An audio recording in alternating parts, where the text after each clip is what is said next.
أعوذ بالله من الشيطان الرجيم بسم الله الرحمن الرحيم ولقد صرفنا في هذا القرآن ليذكروا وما يزيدهم إلا نفورا قل لو كان معه آلية كما يقولون إذا لابتغوا إلى ذي العرش سبيلا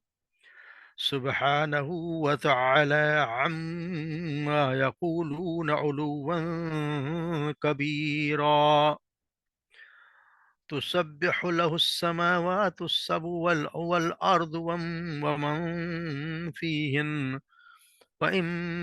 من شيء إلا يسبح بحمده ولكن لا تفقهون تسبيحهم إنه كان حليما غفورا وإذا قرأت القرآن جعلنا بينك وبين الذين لا يؤمنون بالآخرة حجابا مستورا وجعلنا على قلوبهم أكنة أن يفقهوه وفي آذانهم وقرا وإذا ذكرت ربك في القرآن وحده ولوا على أدبارهم نفورا.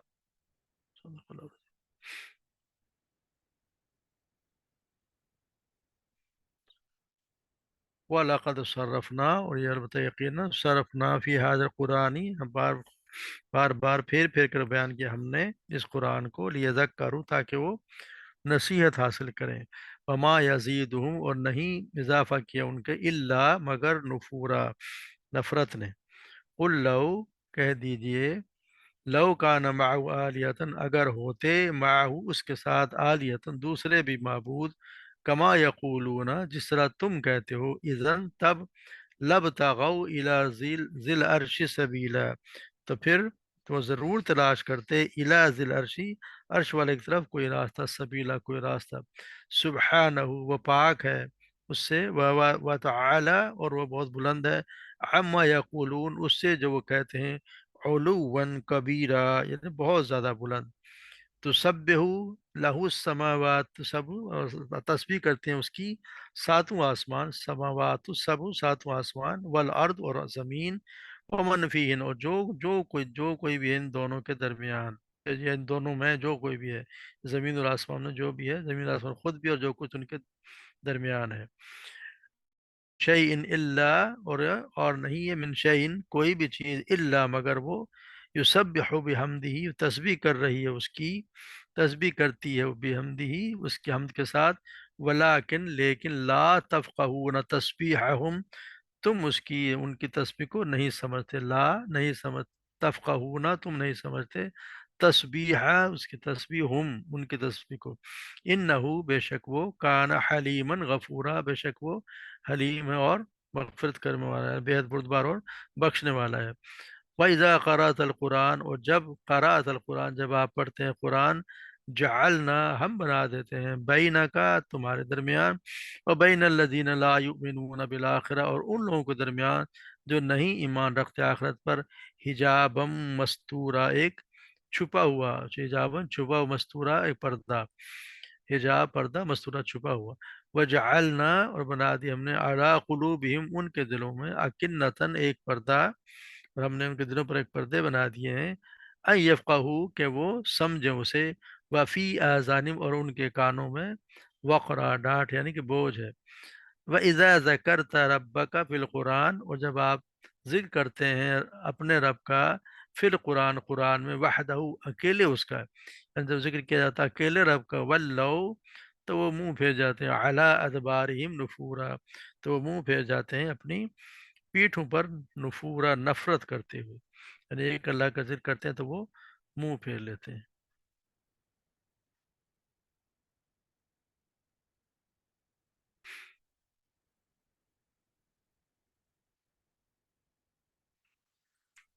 تو مختصر سی تفسیر دیکھ لیتے ہیں۔ اللہ تبارک و تعالیٰ فرماتے ہیں کہ وَلَقَدْ صَرَّفْنَا فِي هَذَا الْقُرْآنِ یقیناً ہم نے بار بار پھیر پھیر کر بیان کیے اس قرآن کو، بار بار، یہ مطلب یہ ہے کہ ہر طرح کا مطلب ہے، یعنی کہ ہر طرح کا یعنی کہ ہم نے کیا واعظ و نصیحت کے ذریعے، دلائل اور بینات دے کے، ترغیب و ترہیب کے ذریعے، اور مثال اور واقعات دے دے کر ان ہر طریقے سے بار بار سمجھایا گیا تاکہ وہ سمجھ جائیں، لیکن وہ کفر و شرک کی تاریکیوں میں اس طرح پھنسے ہوئے ہیں کہ وہ حق کے قریب ہونے کے بجائے اس سے اور زیادہ دور ہو گیا، کہ بجائے کہ وہ سمجھتے اور وہ ایمان لیا تو وہ تو اس سے دور ہوتے، اس لیے کہ وہ یہ سمجھتے ہیں کہ قرآن کوئی جادو ہے یا کوئی کہانی ہے یا کوئی شاعری ہے، پھر اس سے وہ کس طرح اس سے ہدایت حاصل کریں۔ یعنی ان کا یہ حال ہے کہ جو قرآن کو وہ اللہ کا کلام سمجھ ہی نہیں رہے، تو پھر اس کا یہ ہوگا کہ پھر نہ سمجھیں تو پھر ان کو یہ تو پھر وہ دور سے دور ہوتے چل جائے، حالانکہ اللہ تبارک و تعالیٰ نے باہر طریقے سے قرآن کو سمجھایا ہے، جس طرح تبارک و تعالیٰ نے سورہ کہف میں فرمایا، اور ہم پڑھتے ہیں ہر جمعے کو، وَلَقَدْ صَرَّفْنَا فِي هَذَا الْقُرْآنِ لِلنَّاسِ مِنْ كُلِّ مَثَلٍ، بلا شک یقینا ہم نے قرآن کو لوگوں کے لیے مثال پھیر پھیر کر بیان کی ہے، وَكَانَ الْإِنسَانُ أَكْثَرَ شَيْءٍ جَدَلًا، اور انسان ہمیشہ سے سب چیزوں سے زیادہ جھگڑنے والا ہے۔ اس طرح سورہ انعام میں اللہ تبارک و تعالیٰ فرماتے ہیں، قُلْ أَرَأَيْتُمْ إِنْ أَخَذَ اللَّهُ سَمْعَكُمْ وَأَبْصَارَكُمْ وَخَتَمَ عَلَىٰ قُلُوبِكُمْ مَنْ إِلَٰهٌ غَيْرُ اللَّهِ يَأْتِيكُمْ بِهِ،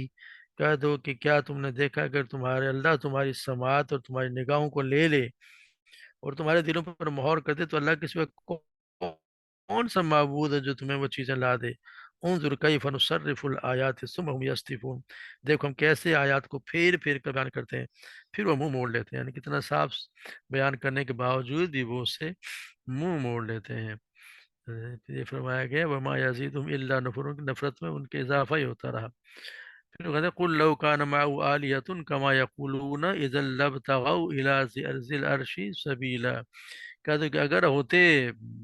الہ کوئی اور بھی اس کے ساتھ، جس طرح کہ یہ کہتے ہیں، یعنی کہ یہ کہتے ہیں کہ ہمارے اور الہ بھی ہیں اس کے ساتھ، یعنی اللہ کے سے کوئی اور معبود بھی ہوتے جو، تو پھر یہ زن لابتغوا الی ذی العرش سبیلا، تو پھر وہ ضرور کوشش کرتے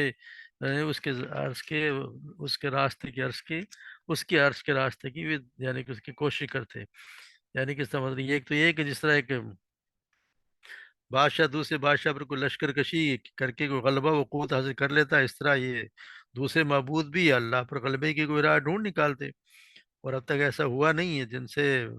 جبکہ ان معبودوں کو پوچھتے ہوئے تو صدیاں گزر گئیں۔ تو اس کا مطلب یہ ہے کہ اللہ کے سوا کوئی معبود ہے ہی نہیں، کوئی بااختیار ہستی ایسی ہے ہی نہیں، نہ کوئی نفع دینے والی ہے، نہ کوئی نقصان پہنچانے والی ہے۔ دوسرا مطلب یہ بھی ہے کہ اب تک اللہ کا اگر یہ چاہتے تو پھر اب تک تو اللہ کا قرب حاصل کر چکے ہوتے، اور مشرقین یہ جو عقیدہ رکھتے ہیں کہ ان کے ذریعے سے اللہ کا قرب حاصل کرتے ہیں تو انہیں بھی اللہ کے قریب کر چکے ہوتے، مگر ایسا نہیں ہے کہ اب تک تو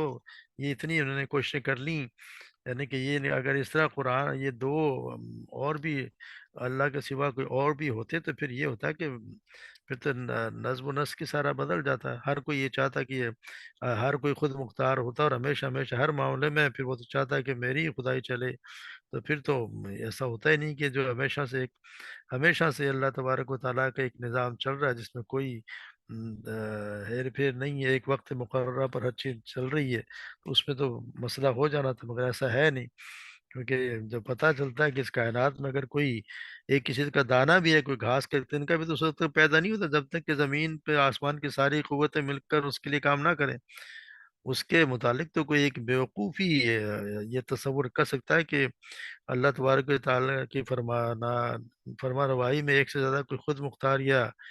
خود مختار اور کوئی خدا کام کر رہے ہوں، ورنہ جس نے کچھ بھی اس نظام کو سمجھ کرنے کی کوشش کی ہے تو وہ اسی نتیجے پر پہنچے گا ہمیشہ کے لیے، کہ یہاں پہ تو ایک الہ ایک ہی ہے، ایک اسی کا ہے جو ہے، اسی کے ہے اور اسی کے ساتھ کوئی شریک نہیں، اسی کا امر چلتا ہے، اسی کی مرضی سے ہر کام ہو رہا ہے، تو اس کے علاوہ کوئی نہیں۔ اگر ایسا ہوتا تو پھر وہ بھی کوشش کرتے اور پھر عرش تک پہنچنے کی کوشش کرتے، کہ جو ایسا ہوا نہیں۔ سبحانہ و تعالی ما یقولون علوا کبیرہ، اور اللہ پاک ہے اس سے، اللہ تبارک و تعالیٰ اس چیز سے پاک ہے جو یہ کہہ رہے ہیں، یقول سبحانہ و تعالی ما یقولون یا علوا کبیرہ، وہ تو اس سے بہت بہت بلند ہے، جو یہ بات کہہ رہے ہیں اس سے تو اللہ تبارک و تعالیٰ بہت ہی بلند ہے، یعنی کہ ایسا تو اس کو اگر یہ اتنا سمجھ لیں کہ اس کے ساتھ کوئی اور بھی الہ ہے تو ان کی غلط فہمی ہے، کیونکہ وہی ہے جو ہر چیز سے بلند ہے، جو جمال و کمال میں بھی اللہ تبارک و تعالیٰ ہی ہے، اس کا کوئی مقابلہ نہیں ہے، تو اس کے لیے پھر یہ فرمایا جا رہا ہے سبحانہ و تعالیٰ ما یقولون وتسبح له السماوات والارض، ساتوں آسمان اس کی تسبیح کر رہے ہیں، والارض اور زمین، ومن فی نو جو کوئی بھی ہے ان میں، وہ ہر کوئی اللہ تبارک و تعالیٰ ہی کی تسبیح کر رہا ہے۔ اس کے علاوہ جتنی مخلوقات پائی جاتی ہیں اللہ تبارک و تعالیٰ کی، وہی اس کی پاکی بیان کرتی ہیں کہ اللہ تبارک و تعالیٰ تمام نقائص اور عیوب سے بلند و بالا ہے، جنہیں مشرکین اس کے منسوب کرتے ہیں۔ تو یہ اس بات کی گواہی دیتی ہے، ہر چیز کے لیے صفت اور ربوبیت صرف اللہ ہی کا، اس میں کوئی شریک نہیں، تاکہ یہ ہر چیز کے مجھے آگے یہ بتایا کہ ہر چیز جو ہے وہ اسی کی تسبیح کرے، ان من شیء الا یسبح بحمدہ ولکن لا یفقهون تسبیحہ، یعنی جو کوئی بھی ہے زمین اور آسمان کے درمیان، یا ان کے اندر، زمین اور آسمان کے اوپر بھی، اور جو ان کے درمیان ہے، ہر چیز اسی کی تسبیح، مگر ہم اس کی تسبیح کو سمجھتے نہیں، ہمیں ان کی زبان سمجھ نہیں آتی، مگر وہ اگر کرتی اسی کی تسبیح ہے، ہر کوئی امتی ہے اسی کے اپنے اپنے انداز میں اس کی تسبیح اور تحمید میں مصروف ہے، گویا ہماری وہ سمجھ میں نہ آئے، اس کی بات الگ ہے۔ اس کی تائید میں بات قرآنی آیات بھی ہیں، جس طرح ہم پڑھتے ہیں کہ داؤد علیہ السلام کے بارے میں آتا ہے کہ انا سخرنا الجبال معه یسبحنا وبالعشی والاشراق، ہم نے پہاڑوں کو داؤد کے تابع کر دیا، بس وہ صبح و شام کو اس کے ساتھ اللہ کی تسبیح یعنی پاکی بیان کرتے ہیں۔ اسی طرح پتھروں کے بارے میں اللہ تبارک و تعالیٰ جیسے سورہ بقرہ میں پڑھا ہے، وَإِنَّ مِنْهَا لَمَا يَحْبِطُ مِنْهَا خَشْيَةِ اللَّهِ، یعنی کہ وہ اللہ کے ڈر سے ایسے بھی ہیں کچھ پتھر جو گر جاتے ہیں اللہ کے ڈر سے۔ اس طرح بعض صحابہ بیان کرتے ہیں کہ آپ صلی اللہ علیہ وسلم کے ساتھ کھانا کھا رہے تھے تو انہوں نے کھانے کی تسبیح کی آواز سنی۔ ایک اور حدیث میں سے یہ بھی ثابت ہے کہ چونٹیاں جو ہیں وہ اللہ تبارک و تعالیٰ کی تسبیح کرتی ہیں۔ اور اس طرح اس تنے کا بھی ذکر ہے جس میں آپ صلی اللہ علیہ وسلم مدینہ منورہ میں مسجد نبی میں ٹیک لگا کر خطبہ دیا کرتے تھے، اور پھر ایک انصاری عورت نے آپ سے کہا کہ یا رسول اللہ اگر آپ کو خود ہم آپ کے لیے ممبر تیار کر دیں، تو آپ نے اجازت دے دی۔ تو چنانچہ ہوا یہ کہ جب آپ ممبر تیار کر دیا کہ جمعہ کا دن آیا تو آپ صلی اللہ علیہ وسلم خطبہ دینے کے لیے اس ممبر پر تشریف لے گئے۔ اس پر جس کھجور کے درخت کے تنے سے وہ آپ ہمیشہ سہارا لے کے خطبہ دیا کرتے تھے، اس سے تو بچے کی طرح رونے کی آواز آنے لگ گئی۔ تو آپ صلی اللہ علیہ وسلم ممبر سے نیچے اترے، اسے اپنے گلے سے لگا لیا، اور آپ نے اسے اس طرح چپ کروایا جس طرح کسی بچے کو چپ کروایا جاتا ہے۔ پھر آپ نے فرمایا یہ تنا اس لیے رو رہا ہے کہ وہ اللہ کے اس ذکر کو سنا کرتا تھا جو اس کے قریب تھا، یعنی آپ صلی اللہ علیہ وسلم اس کا سہارا لے کے سنایا کرتے تھے۔ تو یہ ہوا کہ پھر وہ بھی تو اس انداز ہوتا ہے کہ یہ چیزیں بھی جو ہیں وہ تسبیح اللہ کی کرتی ہیں، مگر وہ کس طرح ہے یہ ہماری سمجھ میں یہ نہیں آتی، ورنہ ہے یہی کہ جس طرح کہتے ہیں کہ جو مکے میں ایک پتھر تھا جو آپ صلی اللہ علیہ وسلم کو سلام کیا کرتا تھا، تو ان صحیح حدیث اور آیات سے یہ بات ثابت ہے کہ یہ جمادات اور نباتات جتنے بھی ان کے اندر بھی ایک مخصوص قسم کا شعور موجود ہے، جسے ہم نہ سمجھ سکیں، مگر شعور کی بنا پر اللہ کی تسبیح کرتے ہیں۔ بعض یہ بھی لوگ کہتے ہیں کہ اس تسبیح سے دلالت ہے کہ یعنی ہر ایک چیزیں اس بات پر دلالت کرتی ہیں کہ تمام کائنات کا خالق اور ہر چیز پر قادر صرف اللہ تعالیٰ ہے، یعنی ہر چیز اس بات پر دلالت کرتی ہے اللہ تعالیٰ ایک ہے، لیکن یہ بھی ہے کہ وہ تسبیحات کرتی ہیں۔ انہ کان حلیما غفورا، اور وہ جو ہے وہ حلیما غفورا، وہ زیادہ حلم والا ہے، بردبار ہے، اور غفور بھی ہے، یعنی گزر کرنے والا بھی ہے۔ یعنی اس کے علم اور اس کی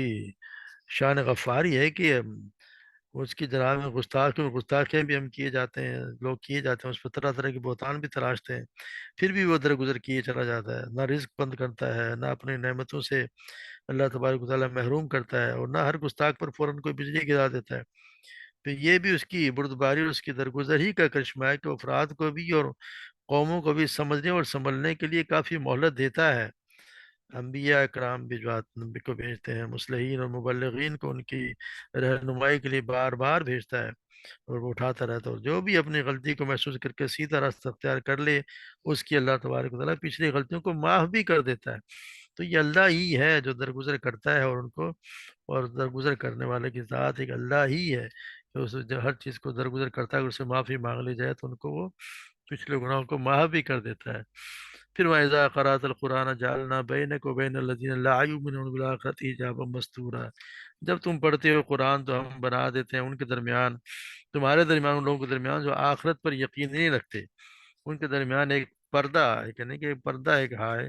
حائل کر دیتے ہیں کہ وہ اس کو سمجھ سکیں، یعنی کہ وہ پھر وہ سمجھ نہیں سکتے یہ اذان وقر، اور ان کے کانوں میں ہم ڈانٹ لگا دیتے ہیں، یعنی کہ ان کے کانوں پہ بھی ہم ڈانٹ لگا، تو اس کی وجہ اس کی یہی ہے کہ جیسے کہنا کہتے ہیں ایسا پردہ جو دلوں پر پڑ جائے، اور وقت کا ہوتا ہے ایسا قانون کا ایسا ڈاٹ جو قرآن کو سننے میں مانے ہو۔ مطلب یہ ہے کہ ان کا دل قرآن کو سمجھنے سے قاصر ہو، اور کان قرآن سن کر ہدایت قبول کرنے سے عاجز ہیں، اور اللہ کی توحید سے تو انہیں نفرت اتنی ہے کہ وہ جب بھاگ کھڑے ہوتے ہیں، جو سفال کے جو اللہ کی طرف کوئی نسبت کر دی جائے تو وہ اس سے دور بھاگ جاتے ہیں۔ تو ان کے وجہ یہی ہے کہ جب اس کی وجہ یہی ہے کہ یہ جب ایسے ہی جب قرآن سنا جاتا ہے، اور وہ جب یہ آخرت پر ایمان نہ لانے کا نتیجہ یہ ہے کہ آدمی کے دل پر تالے پڑ جاتے ہیں، اور ان کے کان اس دعوت کے لیے بند ہو جائیں گے جو قرآن پیش کرتا ہے۔ ظاہر ہے کہ قرآن کی دعوت ہی اس کی بنیاد پر ہے کہ دنیاوی زندگی کے ظاہری پہلو سے تم دھوکہ نہ کھاؤ، یہاں کا اگر کوئی حساب لینے والا اور جواب طلب کرنے والا نظر نہیں آتا تو تم یہ نہ سمجھو کہ کسی کے سامنے پھر ذمہ دار تم ہو ہی نہیں۔ یہاں پر تو اگر شرک بھی ہے، دہریت بھی ہے، کفر بھی ہے، اور توحید بھی ہے، سبھی نظریہ آزادی سے اختیار کی جا سکتے ہیں، جو مرضی ہے اختیار کر لیں، اور دنیاوی لحاظ سے کوئی خاص فرق پڑتا ہے نظر بھی نہیں آتا۔ تو انسان یہ نہ سمجھے کہ اس کے کوئی الگ مستقل نتائج ہی نہیں ہے۔ یہاں اگر فسق و فجور ہے اور اطاعت اور تقوی، ہر قسم کے رویے اختیار کی جا سکتے ہیں، اور عملاً اس میں سے کسی رویے کا کوئی لازمی نتیجہ بھی رونما ہوتا نظر نہیں آتا، تو کوئی یہ نہ سمجھے کہ کوئی اٹل اخلاقی قانون سر سے ہے ہی نہیں۔ دراصل حساب طلبی اور جواب دہی سب کچھ ہے، مگر ہے وہ مرنے کے بعد دوسری زندگی میں۔ توحید کا نظریہ برحق ہے اور باقی سب نظریات باطل ہیں، مگر ان کے اصلی اور قطعی نتائج تو موت کے بعد جب زندگی زندہ ہوں گے تو اس میں ظاہر ہوں گے، اور وہیں پر یہ حقیقت بے نقاب ہو جس پردہ میں چھپی ہوئی ہے۔ مگر جو شخص جو اس آخرت پہ یقین رکھتا ہی نہیں ہے، اور قرآن کی دعوت کو جو قرآن دعوت دے رہا ہے کہ زندگی کی یہاں پہ جو دنیاوی زندگی ہے یہ تو عارضی ہے، یہ تو دھوکہ ہے، اس پر آپ اتنا نہ اترائیں کہ تو مل گئی تو سب کچھ اسی دنیا کی زندگی کے لیے ہے۔ یہ تو قرآن کی تو بار بار آخرت کی زندگی کے بارے میں کہ آج تمہیں فیصلہ ہونے ہیں، تم سے حساب لیا جائے گا، ہر چیز کا پوچھا جائے گا، تمہارے کان، تمہارے سماعت، تمہاری بساط، ہر بارے پوچھا جائے گا۔ یہ تو قرآن کی دعوت ہے۔ اب اگر یہ بالکل ایک دو شخص سرے سے آخرت کو ماننے سے تیار نہیں ہے، اور اس کا سارا اعتماد ہی اس دنیا کے جو کچھ نظر آ رہا ہے اور جو محسوس کر رہا ہے اسی تجربات پر ہے، تو پھر قرآن کی دعوت کو تو وہ قابل التفاظ سمجھتا ہی نہیں ہے۔ تو اس سے تو یہ آواز سمجھو کہ اس کے کانوں سے تو ٹکرا ٹکرا کر ہمیشہ اچٹتی رہے گی، کبھی دل تک پہنچنے کا راہ نہیں پائے گی۔ اسی کے حقیقت کو اللہ تبارک و تعالیٰ نے الفاظ میں بیان فرمایا ہے کہ جو آخرت کو نہیں مانتا ہے،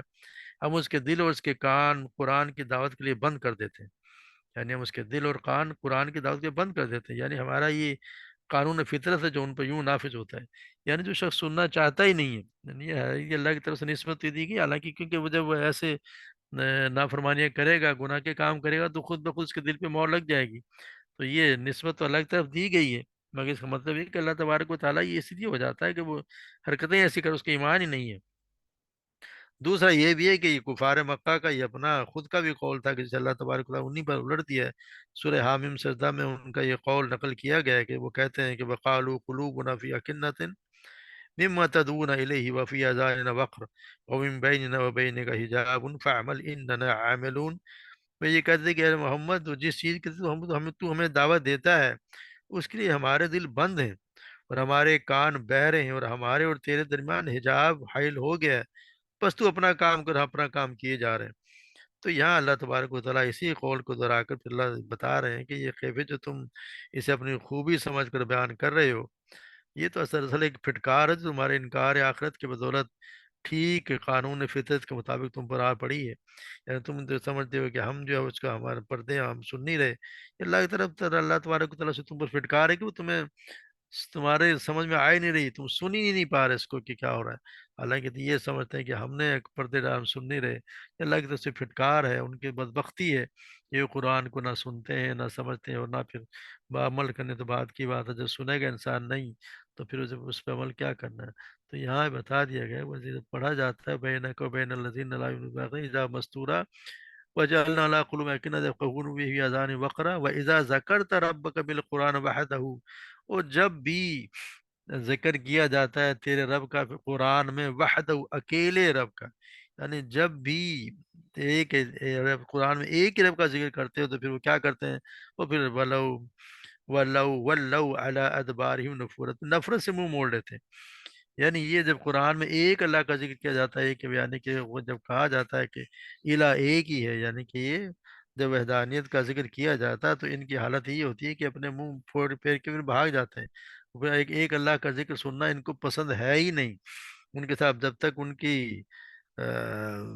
ساتھ نہ لگا دیے جائیں اور جو ان کے معبود ہیں تو ان کو مزہ ہی نہیں آتا، کہ جیسا اللہ تبارک و تعالیٰ سورہ زمر میں فرماتے ہیں، وَإِذَا ذُكِرَ اللَّهُ وَحْدَهُ اشْتَمَزَّتْ قُلُوبُ الَّذِينَ لَا يُؤْمِنُونَ بِالْآخِرَةِ، اور جب اس اکیلے اللہ کا ذکر کیا جاتا تو ان لوگوں کے دل تنگ پڑ جاتے ہیں جو آخرت پر یقین نہیں رکھتے۔ وَإِذَا ذُكِرَ الَّذِينَ مِن دُونِهِ إِذَا هُمْ يَسْتَبْشِرُونَ، اور جب ان کا ذکر ہوتا ہے جس کے سوا ہیں تو اچانک وہ بہت خوش ہوتے ہیں۔ یعنی جب ان کی مرضی کے مطابق ذکر کیا جاتا ہے دوسروں کا تو پھر وہ اس میں بڑے خوش ہو جاتے ہیں۔ تو ان کے بات، ان کو اصل میں یہ بات بہت ناگوار گزرتی ہے کہ تم کیسے آدمی کو بس اللہ ہی کو رب رب قرار دیتے ہو، انہی کے بنائے ہوئے دوسرے ارباب کا کوئی ذکر نہیں کرتے۔ ان کو یہ بالکل بات پسند نہیں آتی کہ آدمی بس اللہ ہی اللہ کی رٹ لگائے چلا جائے، نہ بزرگوں کے کوئی تصرفات کا کوئی ذکر کرے، نہ آستانوں کے کوئی فیض ارسانی کا کوئی اعتراف کرے، نہ ان شخصیتوں کی خدمت میں کوئی اخراج تحسین پیش کرے جن کے خیال میں ان کے خیال میں اللہ نے اپنے اختیارات ان کو بھی کچھ بانٹ رکھے ہیں۔ وہ کہتے ہیں کہ عجیب بندہ ہے یہ، جس کے نزدیک علم غیب ہے تو بس اللہ کو ہے، قدرت ہے تو صرف اللہ کی ہے، تصرفات اور اختیارات بھی ہیں تو بس اللہ ہی کے ہیں۔ آخر یہ ہمارے آستانوں والے بھی تو کوئی چیز ہے یا نہیں ہے؟ جن کے یہاں سے ہمیں اولاد ملتی ہے، بیماروں کو شفا نصیب ہوتی ہے، کاروبار چمکتے ہیں اور منہ مانگی مرادیں ان کے بقول مل آتی ہیں، تو وہ جب تک ان کا ذکر نہ کیا جائے تو ان کا ہمارے آج کل یہی حالت ہے۔ ہمارے اگر کوئی صرف ایک اللہ کا ذکر کرے تو ان کو بڑی تکلیف ہوتی ہے، لوگ وہاں سے اٹھ کے بھی چلے جاتے ہیں۔ ہماری حال بھی یہی ہے، یہ ہمارا بھی کہ بزرگوں کا ذکر نہیں کرے تو گستاخ ہے، فلاں بزرگوں کا گستاخ ہے یا فلانا ہے۔ ایک اللہ کی بات آپ کرتے ہیں تو یہاں پہ بھی، ہمارے یہاں بھی انہی لوگوں کا، تو وہ بھی پھر جو اللہ کی وحدانیت پہ ایک بات سننا پسند نہ کرے تو یہاں تو اس کو کہا گیا کہ آخرت پہ اس کو یقین نہیں ہے، مگر پھر ہے تو وہ شرک کر رہا ہے جب تک اس کو ان بزرگوں کے متعلق جن کے اس کے خیال میں کہ بہت کچھ اختیار رکھتے ہیں، حالانکہ جو بیچارہ چلا گیا اس نے کیا اختیار رکھنا، جب اگر ایسا اختیار والا ہوتا ہے تو پھر وہ منو مٹی کے تلے نہ دبا ہوتا۔ اس کو ہم نے تو خود دفنایا ہے، اور اس سے بھی آپ مانگ رہے ہیں تو یہ نہ کہ تو خود ہماری خود کی ہے کہ وہ شخصیتیں مانگ رہے ہیں جس کو ہم نے خود نے دفنایا، خود نے اس کے کفن پہنایا، خود اٹھا کے لے گئے اور خود دفنا کے آئے، پھر ہم اسی سے مانگنے لگ جاتے ہیں۔ تو یہ اللہ تبارک و تعالی ہمیں صحیح سمجھ عطا فرمائے، قرآن کی صحیح تعلیمات اور ایک اللہ پر یقین، ہر قسم یقین اللہ پر ہی ہونا چاہیے، ہر طرح سے اسی کو حسبی اللہ و نعم الوکیل، یعنی اللہ ہی پر میرا بھروسہ ہو، وہی بہترین کارساز ہے، یہ ہمارا یقین ہونا چاہیے۔ اللہ تبارک و تعالی ہمیں صحیح سمجھ عطا فرمائے، اس کے مطابق عمل کرنے کی توفیق عطا فرمائے، اور پھر ہماری کاوشوں کو جو کچھ چھوٹے موٹے اعمال ان کو اللہ تبارک و تعالی قبولیت عطا فرما دے، اور ہمیں ہماری نجات کا ذریعہ بنا دے، ہمیں نجات دے دے۔ اللہ تبارک و تعالی ہم سب کو جنت الفردوس میں جگہ عطا فرمائے، ہمارے ماں باپ کو بھی، ہمارے بہن بھائیوں کو بھی، جتنے بھی اللہ تبارک و تعالی سب کی بخشش کرے، اللہ تبارک و تعالی ہم سب پہ رحم فرمائے۔ وما علینا الا البلاغ۔